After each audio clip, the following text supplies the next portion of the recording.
तो 26 अप्रैल को तेलंगाना में हिंदुस्तान भर का सबसे बड़ा एहतजाज तेलंगाना मार्च वक्फ के इन कवानीन को वापस लेने के उन्मान पर किया जाएगा। हिंदुस्तान का मुसलमान न डरेगा न समझिए आपसे खौफजदा होगा। लाखों की तादाद धरना चौक पर 26 अप्रैल को जमा होगी।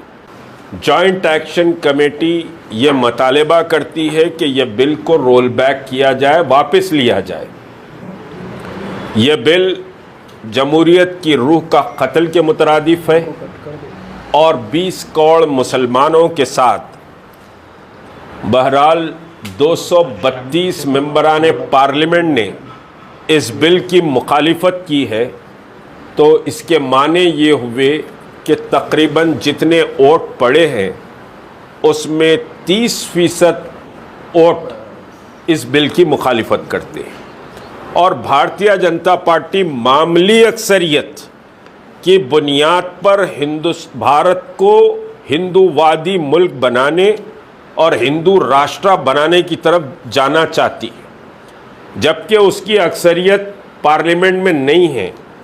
चंद्रबाबू नायडू और नीतीश कुमार, पासवान और फिर समझिए कि आरएलडी के भरोसे पर वो हुकूमत चल रही है। लेकिन उसके बावजूद भी ये पार्टियों को बहरहाल इनके अपने कुछ मसाइल हैं, डरा कर धमका कर समझिए कि मुल्क को हिंदूवादी बनाने की कोशिशें की जा रही हैं। यह मुल्क इन पार्टियों को कभी माफ़ नहीं करेगा जो मुल्क के सेकुलर फैब्रिक को और मुल्क की सबसे बड़ी अक़लियत के समझिए कि सीने में खंजर घोंपने का काम इन लोगों ने किया है।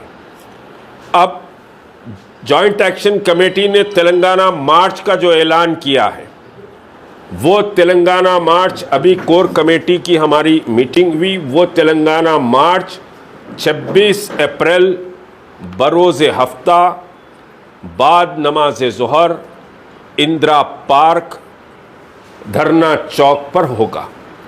पूरी रियासत तेलंगाना से पहले बिलखुसूस मुसलमान, फिर आम सेकुलर समझिए कि मुल्क को सेकुलरिज्म की ताकत को फेवर करने वाले लोग, चाहे वो दलित हो, ईसाई हो, समझिए कि हिंदू हो, आदिवासी हो, ये सब इस समझिए के साथ तेलंगाना मार्च में शरीक रहेंगे और लाखों की तादाद धरना चौक पर 26 अप्रैल को जमा होगी।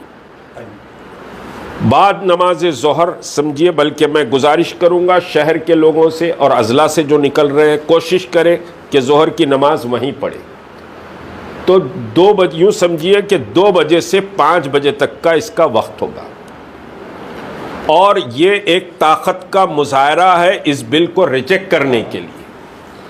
मैं उन तमाम लोगों से जो अपनी मसाजिद को बचाना चाहते हैं, जो अपने क़ब्रिस्तानों को बचाना चाहते हैं, जो मजहबी शार की हिफाजत को दीन का एक फरीज़ा समझते हैं, उन सब से गुजारिश करता हूँ, क्योंकि इस बिल में ना आशुरखाना बचेगा ना इमाम बाड़ा बचेगा।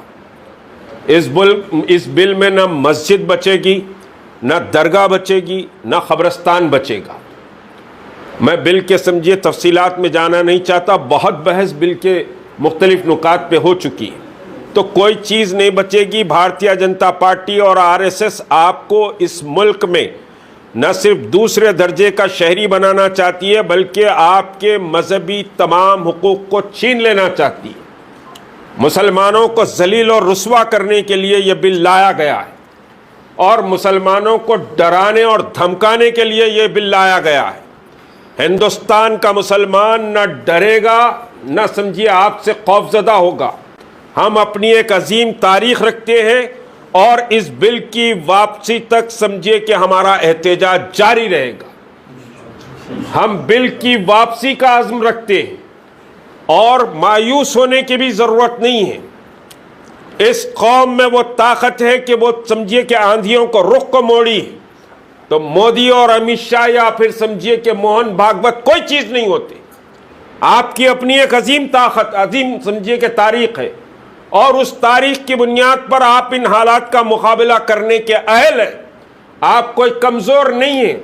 हाँ, हालात का मुकाबला करने में कुछ समझिए कि परेशानियां आएंगी, उन परेशानियों को आपको बर्दाश्त करना पड़ेगा। तो 26 अप्रैल को तेलंगाना में हिंदुस्तान भर का सबसे बड़ा एहतजाज, तेलंगाना मार्च, वक्फ के इन कवानीन को वापस लेने के उन्मान पर किया जाएगा।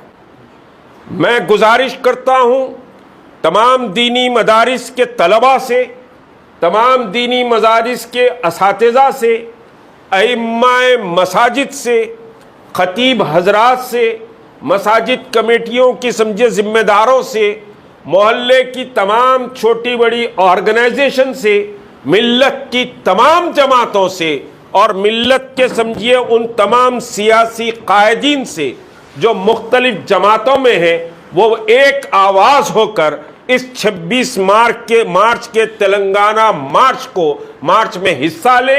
ये किसी जमात का या जॉइंट एक्शन कमेटी या फलां के टाइटल का मसला नहीं है, ये उम्मत इस्लामिया हिंद का मसला है। इसमें सबको एक आवाज़ होना पड़ेगा।